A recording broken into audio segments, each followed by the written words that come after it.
Waalaikumsalam. Silakan masuk teman-teman.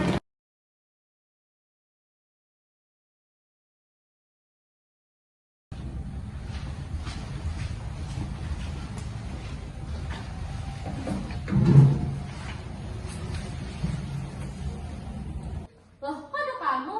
Iya, aku mau ikut diskusi bareng kalian.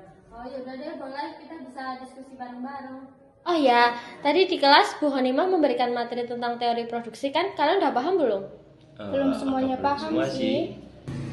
Saya agak lupa. Lupa nih tentang teori produksi itu apa ya? Ada yang tahu nggak?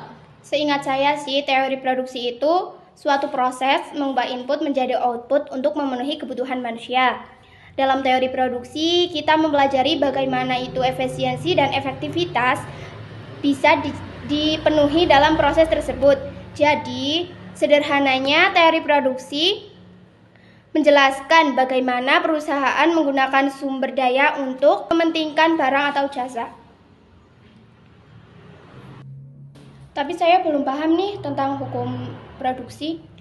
Saya tahu hukum produksi adalah konsep dalam ilmu ekonomi yang menjelaskan hubungan tentang input dan output. Tujuannya adalah kita memahami bagaimana input tersebut mempengaruhi perubahan dalam jumlah output tersebut. Selanjutnya ada salah satu hukumnya adalah law of diminishing returns, yaitu di mana sebuah lahan akan menambah faktor produksi, tapi salah satu faktor produksinya tetap. Jadinya hasil yang menjadi hasil akhir akan menjadi menurun. Apa sih jenis-jenis input dan output dalam produksi? Ada yang tahu? Saya tahu. Jenis-jenis input dan output produksi yaitu ada dua. Yang pertama ada input tetap seperti mesin, gedung, atau tanah. Jumlahnya itu tidak berubah meskipun output itu berubah. Lalu yang kedua ada input variabel, yaitu seperti tenaga kerja dan bahan baku. Jumlahnya bisa berubah sesuai kebutuhan produksi. Kemudian output adalah hasil dari kombinasi input tersebut. Bisa berubah barang jadi seperti makanan, pakaian, atau jasa, yaitu seperti layanan kesehatan dan transportasi. Contohnya kalau misal di restoran kita menggunakan gedung yaitu input tetap, dan kita membutuhkan karyawan yaitu koki, itu merupakan input produksi. Lalu untuk meningkatkan jumlah makanan yang ditetapkan, yang dihasilkan, yaitu outputnya. Belum paham nih tentang tahapan dan fungsi dalam produksi itu gimana ya? Ada yang tahu nggak? Sepertinya saya tahu. Tahapan produksi memiliki 3 tahapan. Tahapan 1, meningkat.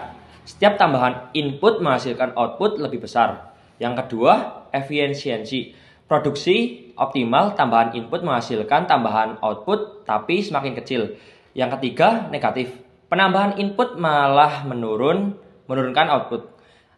Tahapan 2 adalah tahapan produksi paling efisien bagi perusahaan. Oh iya, tadi kan ada materi tentang skala produksi. Kira-kira kalian ingat nggak? Lupa weh. Apa ya? Maura kayaknya tahu deh. Coba ya, tak telepon dulu. Boleh. Mana ya HP saya?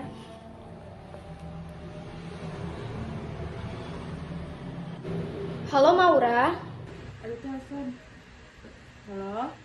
Iya, udah.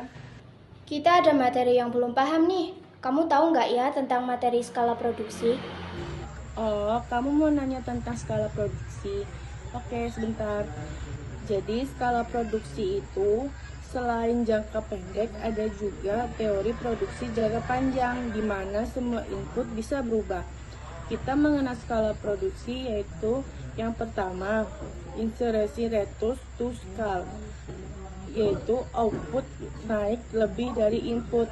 Yang kedua, ada constant reduce to scale, yaitu output naik sebanding dengan input. Yang ketiga, ada decreasing reduce to scale, yaitu output naik lebih sedikit dibanding input. Jadi perusahaan harus menyesuaikan skala produksi agar tetap efisiensi dan untung. Jadi itu pengertian dari skala produksi. Oke, makasih Maura. kita tutup dulu ya teleponnya. Assalamualaikum. Oke Nida, siap. Waalaikumsalam.